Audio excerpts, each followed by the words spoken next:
Before we had the lithium, before we had a lot of use, we had space for this many batteries in the battery spot, and that was 4, 6, the 6-volt golf cart batteries. That's what we put in. You let the amount of space dictate the amount of power. Just like, this is how much we can take. And in reality, that's how it works for a lot of people. It's like, that's all the room we have for batteries. And we had to get out of there. It was getting cold. It was time to go. Now we know we need solar, and that was always in the works.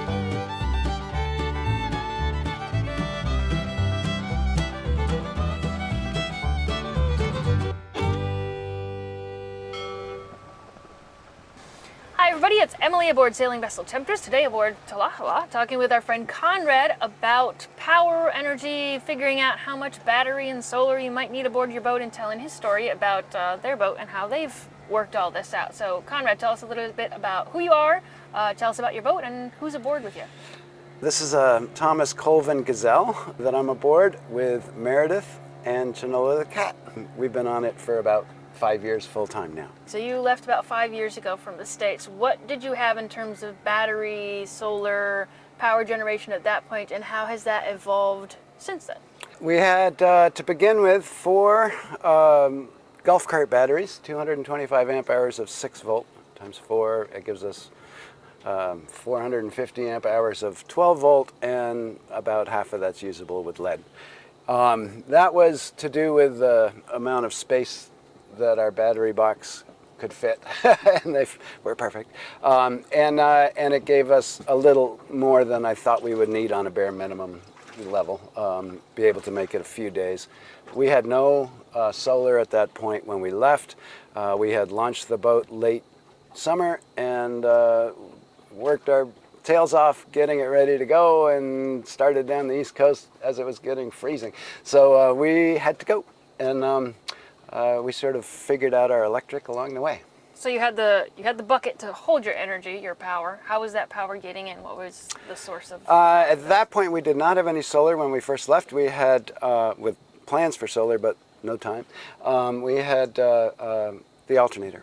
It's the only way we could put it in. But we had no lights inside the boat. We had one electric light inside. We had hauled all the wires out of it right before we launched it, and started redoing the electrical system, and got our nav lights working, our navigation equipment going, our refrigerator going, and we had we had kerosene lights going inside. Yeah. If you haven't seen the tour video that we did aboard Talahala, we'll do a link to the video up here. You can see how Conrad and Meredith live. They live pretty bare bones in kind of a cool way, I think. I feel like it's luxury. We have a fridge. Yeah, we got ice. So let's talk about that. Like, walk through a typical day. Let's start like at anchor. You wake up in the morning. What's your energy usage look like? What are the things, the gizmos and gadgets that you have aboard? The fans are probably the most used electric thing in the boat. In other words, there's almost always one on downstairs if we're on the boat. Sometimes we even leave it on if we're just leaving for a little while. Helps air things out, yeah. Keep the air moving, yeah. So that'll be on. We'll have at least one fan on all night, and then we get up, make our coffee, do our breakfast thing, go to our devices, check the news or messages or who knows what. And all your cooking and everything, that there's no electricity. No, we right? we have a big diesel stove for the winter climates, and then a little alcohol stove for the cooler climates. Okay. And then no, that's the electric is the fridge for our milk, for our coffee, for our day morning routine. Even our all of our water is hand pumps and foot pumps, and we do have a pressurized tank with a bicycle pump for a sprayer. But yeah, it's just simpler things. Yeah. To You fix. do a lot of projects though. I do. Looking at sewing, right? So you got a sewing machine. What else Come upstairs to do my projects after breakfast, and yeah, and I've been sewing that through an inverter now, and making the table to sew on, temporary, but still takes tools and drills, and those are all battery powered, which they need the batteries need to get charged. I now charge with an inverter. I used to use a little generator, but now that I have upgraded electrical system, which I think we'll get to, there's no need for the generator. Actually, I haven't used my alternator to charge my batteries for a long, long time now. Gotcha. So your liveaboard load is pretty low, except for these sort of like spurts when you're doing projects and things like that. How does that compare to when you're underway and you're traveling? You've got instruments and things. What does that look like? Yes. While I leave a lot of my electronic, I'd call it safety navigation equipment on, even at anchor, like the AIS, my anchor light, my radio's on. Underway, the chart plotter's on, and that's a draw because it's just constantly refreshing your place and everything around it. And so that I haven't ever put the amp meter on it. I don't have to worry anymore now that I have good power. But it's kind of not an option anyway. You Yeah. could be like, maybe we don't need that chopper. Yeah. I mean, you could, but it's nice to have. Yeah, so that's I think it's pretty much the chart plotter and our nav lights, which are on for all night long. And although they're LED, they still draw. We're just over the 13 meters or whatever it is that requires the brighter lights, and it's a draw, especially when we really want to light up and be seen. There's other ships around. Yeah. So you got a bigger draw when you're underway. You've still got your fridge I believe going, so, obviously. yes. So Yeah, bigger draw everything underway. else is the same, except that we have these underway things on. We also tend to make more water underway when we're stopped somewhere. Well, like here, we don't make water in this bay just because it's a closed-in bay, and we can buy it cheap enough. So that's another small draw. And you're making power when you're underway. I see. Well, we are ideally, now. you're just going to sail all the time. Yeah, but we are now with now that we have ample solar. So in the beginning, we didn't have solar. We finally got down to some warmer weather because we were freezing on deck, and decided solar was important. Like, we got to do this. So we stopped for a month or so, and I built ordered one solar panel, 175 watt panel, and built a mount for it, and it is back here, but it used to be in the they've got center. a cool mount that it's kind of it tilts and gyrates swivels. and moves. Yeah, so It tilts if and you're at swivels, yeah. anchor, you can, even if you're sailing on somewhat of a course, you can at least get it some light. You can get it so that it'll get more light if it's not getting light because it's tipped away from the sun. When you're heeled. So it's nice. So total solar now, what do you have? Total solar. Well, that first one was 175 watts, and we added 2 more 100 watt panels. So we have 375 watts of solar now with our new battery upgrades. Yeah, a new battery. So let's talk about new batteries. So you had the golf cart batteries, and you added some solar. Now you've got some lithium, right? That's right. Lithium I've been following it for so many years, but never felt that there was a charging system that I would feel comfortable hooking to lithium batteries, because lithium don't act like lead. They have their own issues. So Clark started talking about doing the BankManager, and I ordered my batteries. Yeah. The best thing about that was we removed half of our lead to 6-volt golf cart batteries that weighed at 225 amp hours of total storage, only about 100 and whatever of usable, and put in 300 amp hours of lithium, of which almost all of it's usable, and it weighs about as much as one of the batteries I took out of there. More for less is always good when you're a bit bored. Yeah, absolutely. Any plans to upgrade further in the future? More solar, more batteries? I think we're good, unless we, decide to get a washing machine, or no, I don't know. And actually, I've been thinking about it. It could be handy. We certainly have enough now to do it. I think my battery bank size is good. I go 3 days without recharging normally, and then recharge up to cycle the lithium. But so we have plenty of that, and I can easily get through 4, probably 5, 6 days or so, including the lead, maybe 7 of no sun. Nice. And of course, I could always run my little wind generator or my There if you need it. alternator. Yeah. So one of the things that we have a lot of viewers who have just bought a boat, or they're getting ready to buy a boat, or they bought the boat and they're not sure if it's time to go yet, you know, and they're going through that process that you kind of went through, like rewiring and how much, you know, before we can leave, what can we get, and then we can get more on the way. One of the things we want to talk more about is sort of an energy audit. How do you know how much you need? Have you been around the boat with your clamp-on meter and measured sort of what some of these things draw? At this point, I'm not fresh on that. So I did off of the BankManager take percent discharge over 1, 2, 3, 4 days, because I wait till I get down into the 30% of my lithium bank before I recharge. So the way the BankManager works, this would be before the sun is shining brightly in the day. Was when my batteries are not being used for the rest of the day, as long as the sun shines, and then from when the sun goes down and stops shining brightly enough to be charging the battery, that's when the lithium kicks in. So if I'm leaving them flat like I normally do, I don't tilt and swivel these things. If I do, I can get good pump out of amps in the morning, or in of amps in the morning and into the evening. That usually is 9 or 9:30 in the morning before it starts being a charge. And so that's probably greater than 12 hours. What was 9, 10, 11, 12, 1, 2, 3. So that would be more like 18 hours of use overnight. It's approximately 18% of my 300 amp hour battery bank. So you're using about 18% in a day? 17 to 18 in an overnight.